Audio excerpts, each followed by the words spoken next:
राजा जिसने सेक्स को धर्म बना दिया। भारतीय राजाओं के प्रेम किस्से आपने बहुत सुने होंगे, लेकिन पटियाला के भूपेंद्र सिंह सबसे आगे निकल गए। विशाल कमरे में इतना उजाला नहीं था कि सब साफ साफ दिखाई दे सके, लेकिन इतना अंधेरा भी नहीं था कि कुछ समझ न आए।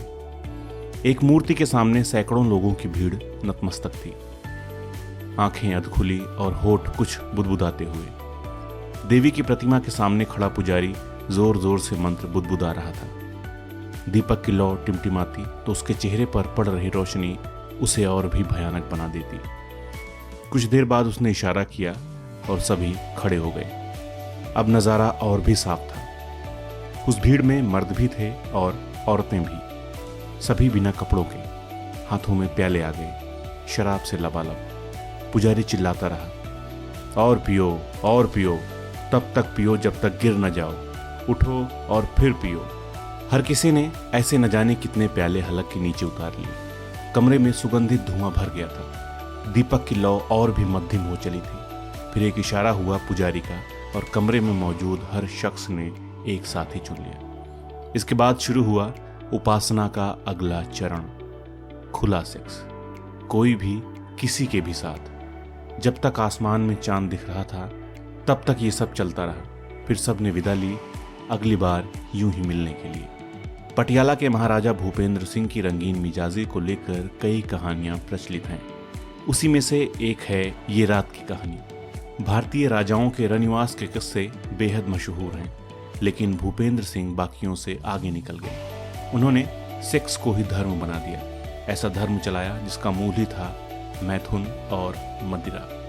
कपूरथला और पटियाला रियासतों में कई बरस दीवान और मंत्री रहे जर्मनी दास ने अपनी किताब महाराजा में बताया है कि भूपेंद्र सिंह के रनिवास में 350 से ज्यादा औरतें थीं।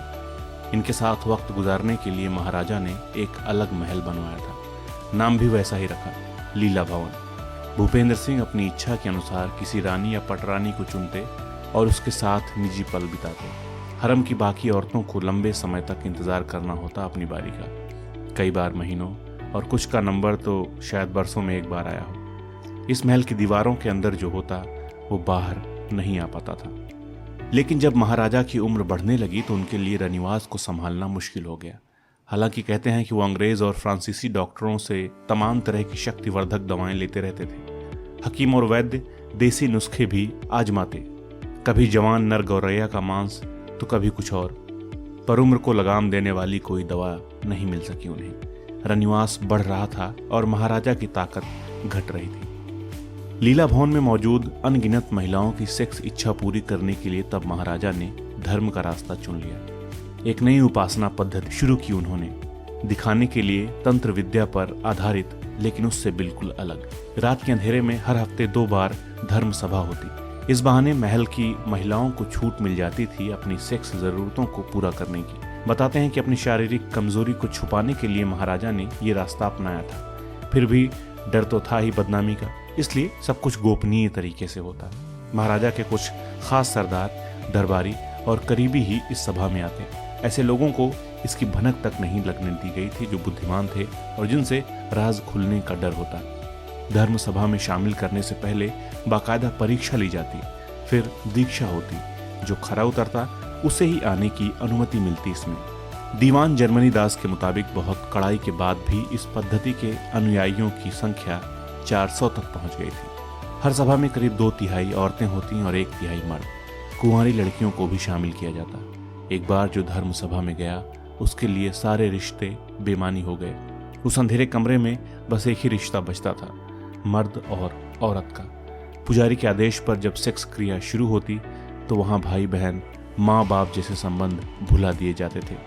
भूपेंद्र सिंह का जन्म हुआ था 1891 में। पिता राजेंद्र सिंह की मौत के बाद केवल 9 बरस की उम्र में गद्दी संभाल ली उन्होंने। हालांकि शासन पूरी तरह 18 बरस का होने पर हाथ में आया। तब तक एक प्रतिनिधिमंडल राजकाज देखता था।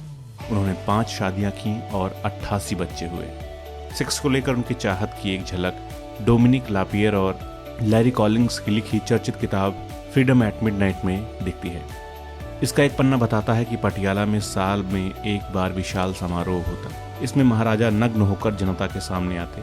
केवल उनकी छाती पर हीरों से बना दमकता एक कवच होता था। जनता उनके प्राइवेट पार्ट को निहारती। मान्यता थी उनमें कोई दैवीय शक्ति है, इससे बुरी आत्माएं रियासत से दूर होंगी।